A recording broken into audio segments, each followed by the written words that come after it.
If you're wondering which small studio monitor's products are worth your money, stick around. After we run through each product, I'll give you my personal take. Would I buy it or would I skip it? No fluff, just my honest opinion. Let's get into it. Yamaha HS5. These monitors are like that one friend who always tells you the brutal truth. They'll expose every flaw in your mix with their enhanced clarity and detail in the mid-range, but damn, they're stingy with the bass. The build quality is fantastic with dense cabinets and smooth controls, plus they look sexy as hell in white with that illuminated Yamaha logo. Would I buy it? Maybe, if you can handle the truth and don't mind using a subwoofer to compensate for the anemic low end. Edifier Mr. 4. For just 100 bucks, these little beasts deliver surprisingly clean sound with two personalities, a flat monitor mode for exposing your mixing mistakes and a music mode that adds some spice to your casual listening. The bass rolls off at 60 Hz, which means you won't feel those earth-shattering lows. But the mids are detailed and forward, making vocals stand out nicely. Would I buy it? Yes, they're a solid bang for your buck if you're starting out and don't need to shake your neighbor's walls. Mackie CR3X. These tiny 3-inch monitors are like the budget warrior of the bunch. They're surprisingly loud for their size and pack decent clarity in the mids and highs. Unfortunately, the bass response is about as weak as a smartphone speaker, and that treble can get harsh enough to make your ears cry. Would I buy it? No, while they're dirt cheap, you get what you pay for, and these are better suited as fancy computer speakers than actual studio monitors. PreSonus Eris 3.5. These little monsters punch way above their weight class with impressive imaging and punchy sound that'll make you question their tiny size. The high end really shines through with that larger tweeter, though sometimes it might be a bit too bright. But hey, at least they included controls to tame those wild frequencies. Would I buy it? Yes, they're ridiculously cheap, surprisingly capable, and perfect for budget music production or making your YouTube videos sound professional. KRK Rokit RP7 G4. These bad boys pack a serious punch with 145 watts of power and surprisingly clean bass response down to 42 Hz, making them perfect for bass-heavy music production, though they might need some EQ tweaking out of the box to tame that punchy low end. The front-ported design lets you stick them right up against the wall without messing up the sound, and the built-in DSP room correction is pretty neat, even if the app feels a bit gimmicky. Would I buy it? Yes.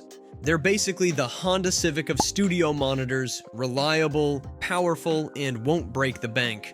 Neumann KH80. These tiny German-engineered beasts deliver some of the flattest frequency response you'll find in a compact monitor with impressive clarity that lets you hear deep into the mix, though some users find them a bit too forward in the mid-range. The self-noise is practically non-existent at normal listening distances, and the DSP crossover makes them sound way bigger than their 4-inch woofer would suggest. Would I buy it? Maybe. They're like the BMW of monitors. Precise German engineering, but you're paying a premium for that badge. Genelec 8020A. Despite being laughably small with their 4-inch woofers, these Finnish monitors somehow manage to pump out decent bass down to 66 Hz while maintaining that classic Genelec sound signature, though some find them a bit too harsh at times. The die-cast aluminum cabinet looks sexy as hell, but you're stuck with XLR-only inputs, which is kind of a pain. Would I buy it? Yes, they're like the Nokia phones of monitors,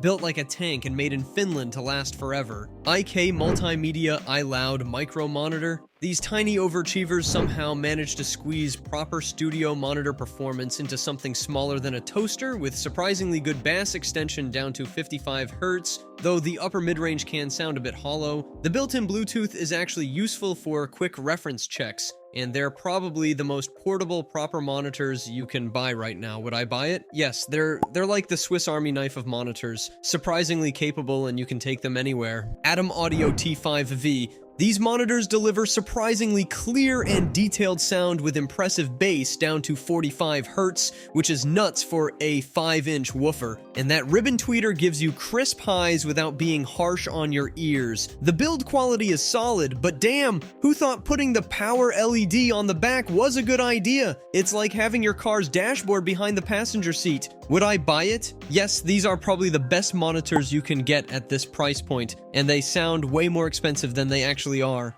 KRK Rokit 5 G4. The 4th generation finally fixed that annoying exaggerated bass from previous models, and now they actually sound balanced with some serious punch thanks to the Kevlar drivers. The built-in LCD screen with room correction is pretty sweet, but let's be real, you'll probably spend more time playing with the fancy EQ settings than actually making music. Would I buy it? Maybe. They're great monitors if you want something that sounds good out of the box and don't mind looking like every bedroom producer ever with those iconic yellow cones. Pioneer DJ DM40D. These compact little beasts pack some serious punch for their size and have this neat DJ producer switch, which is basically just marketing BS because the difference is barely noticeable. The front headphone jack is actually useful, unlike some competitors who think we all mix with our arms twisted behind our backs. Would I buy it? No. While they're decent for casual listening and beginner DJing, there are better options if you're serious about production.